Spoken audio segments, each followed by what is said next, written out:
At kahapon po ay ginawa po natin ang lesson 13, which is about introducing oneself. At ngayon po ay itutuloy natin ang ating pag-aaral. At ang grammar po natin for today is continuation ng ida or yung to be. So kung magtataka po kayo, sabihin nyo, ay bakit naman paulit-ulit pinag-aaralan natin? Kasi po, mas maraming beses natin inuulit-ulit, mas may natututunan tayo. Ang sabi nila when it comes to vocabulary, kailangan natin siyang pag-aralan ng 7 beses or kailangan natin siya makita ng 7 beses or magamit ng 7 beses bago talaga natin siya ma-memorize or bago pumasok talaga sa ating utak. Okay, so pasensya lang po, konting pasensya lang na paulit-ulit tayo kasi that's the only way para matuto tayo. So ngayon, gaya na sabi ko, ang grammar for today is about ida. Ano nga ba yung ida? Ang ida, so ito, ida. Ang ida ay ang grammar na to be.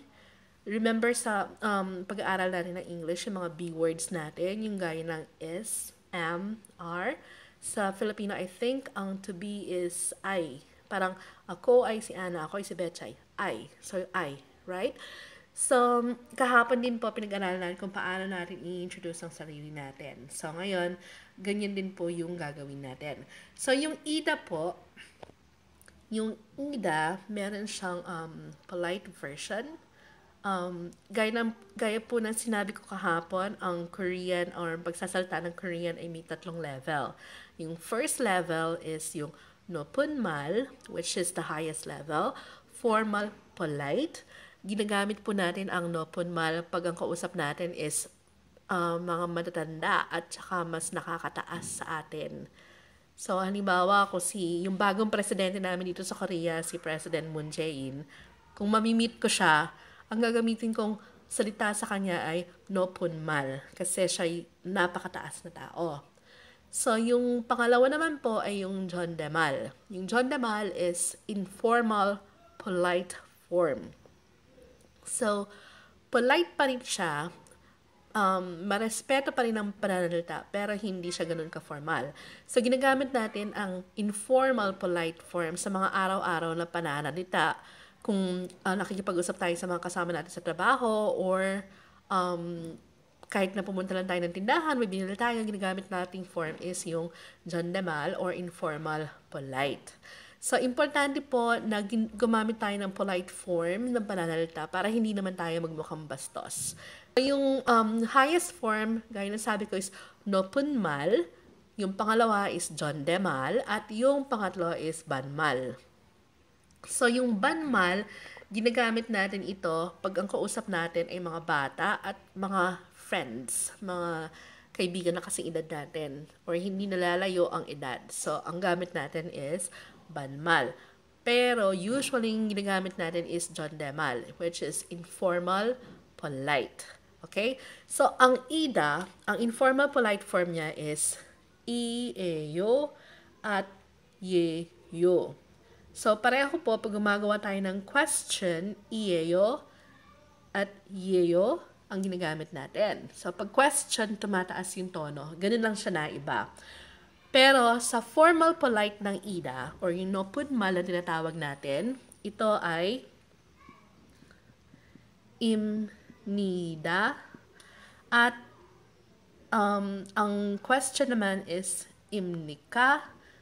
Okay? So, pero, gaya na sabi ko, hindi tayo mag-concentrate sa paggamit ng formal polite kasi ang karaniwang ginagamit is jondaemal or yung informal polite. So, minsan, isisingit lang natin yung formal polite.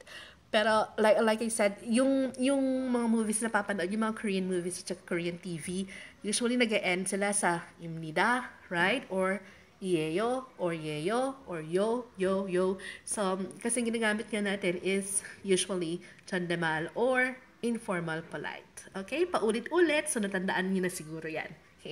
Anyway, yung pag sinasabi niyo yung pangalan niyo sa Korean, so halimbawa may na-meet kayo for the first time. So, greetings muna. Okay. So, kuha tayong 2 tao dito. So, paano sila mag-greet? Annyeonghaseyo. 안녕하세요. Tapos, paano nila introduce ng sarili nila? So, halimbawa, ang pangalan ito is Joshua. 저는 Joshua 예요. Tapos, ang pangalan naman is Angel. 저는 Angel이에요.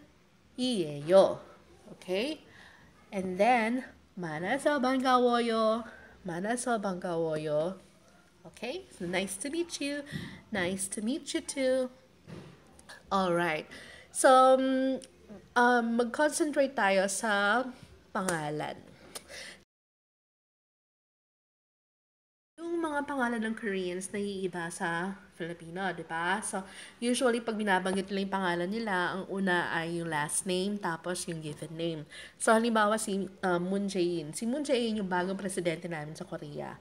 Ang pangalan niya is Moon. Last name niya to. And then, Jae-in. So, Jae-in yung given name niya. So, nung unang last name and then yung given name, Moon Jae-in. Okay? So, ang Filipino naman, ang pangalan natin usually Western, di ba? So, nakita ko to sa internet, ang top names daw ng mga Filipino, number 1 is Joshua, John Paul, at Christian sa lalaki. Sa babae naman, Angel, and Angelica, and Nicole. So, yun yung top 3 names na binibigay sa mga Pinay, sa mga babaeng pinanganak noong 2005. Sorry, pero 2005 lang kasi nakita kong document. Anyway, so,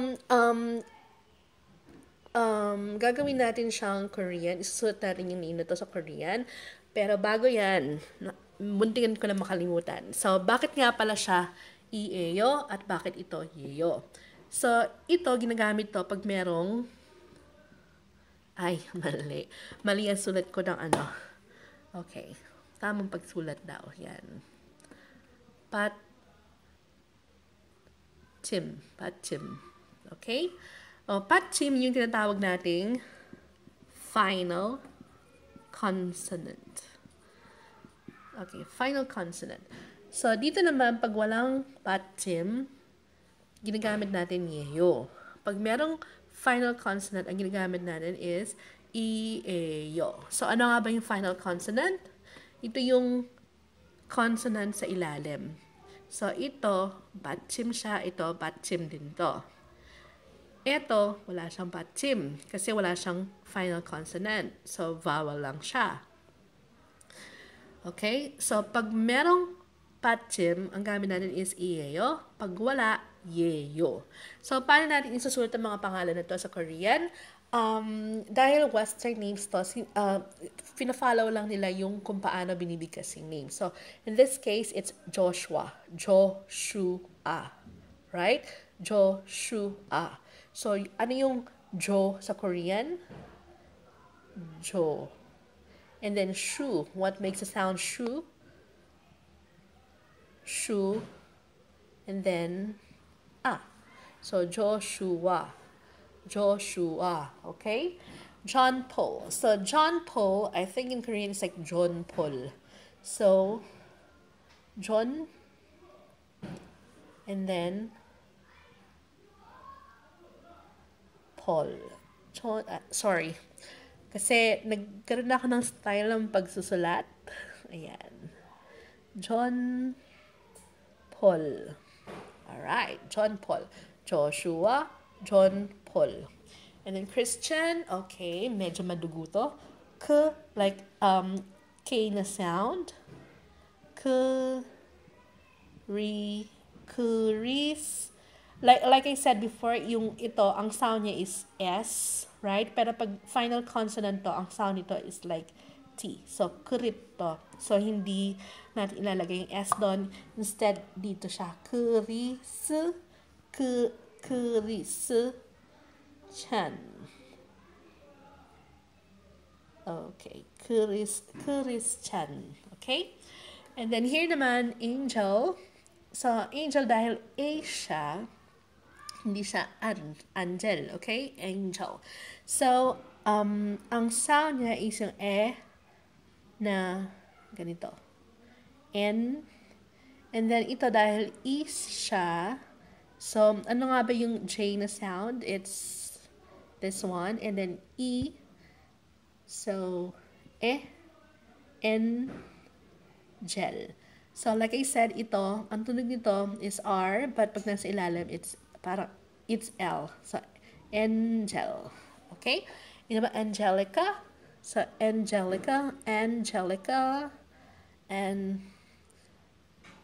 gel. Pareho lang siya doon. Ka. So, usually, pag L sound dito, yung susunod niya, it's L sound na rin. So, Angelica. Alright? And lastly, Nicole. Ito medyo madali. Nicole.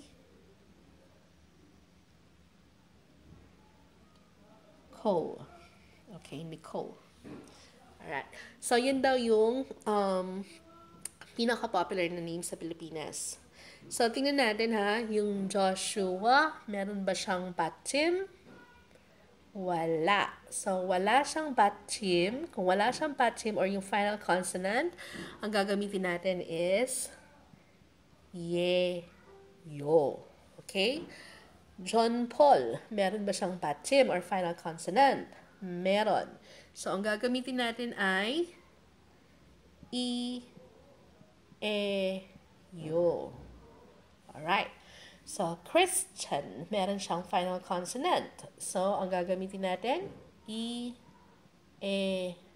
yo. So, Angel, meron siyang final consonant, yo. Angelica, wala siyang final consonant or wala siyang patim sa dulo. So, ang gagamitin natin, yo. Okay? At Nicole, meron siyang patim or final consonant. So, yo. Okay? So, ano nga ba yung ginagamit natin pag nag-introduce tayo ng sarili natin? 저는. 저는 means I. And then your name, and then yung to be na ida or ida, to be. So, 저는 okay, yung 저, it's I or 제. Pero yung nun, it's a marker na nag-emphasize na you're talking about yourself. So, 저는. So, pag i-emphasize mo na you're talking about yourself, ginagamit natin is nun or un. Kung meron siyang patim, un, pero pag wala, nun. Okay? So, try natin. 안녕하세요. 저는 저슈와예요. 안녕하세요. 저는 존폴이에요. 안녕하세요. 저는 크리스찬이에요. And then, 안녕하세요. 저는 엔젤이에요. 안녕하세요. 저는 엔젤리카예요. 안녕하세요. 저는 니콜이에요. Okay? So, ayan yung difference ng ieo at ieo sa ida or to be form at ganyan ang pagsulat ng pangalan natin sa Korean. So, yung Western name natin, ang pagsulat is pina-follow lang natin yung sound. Okay? Pero yung pangalan ko, yung real name ko is Anna Park. I changed my last name to my husband's kasi maigsi.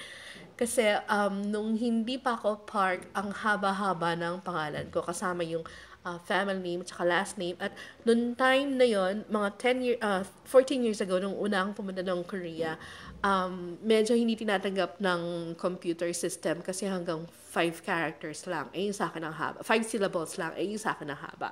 So anyway, yung pangalan ko is Anna with a single N. Tipid na nanay ko.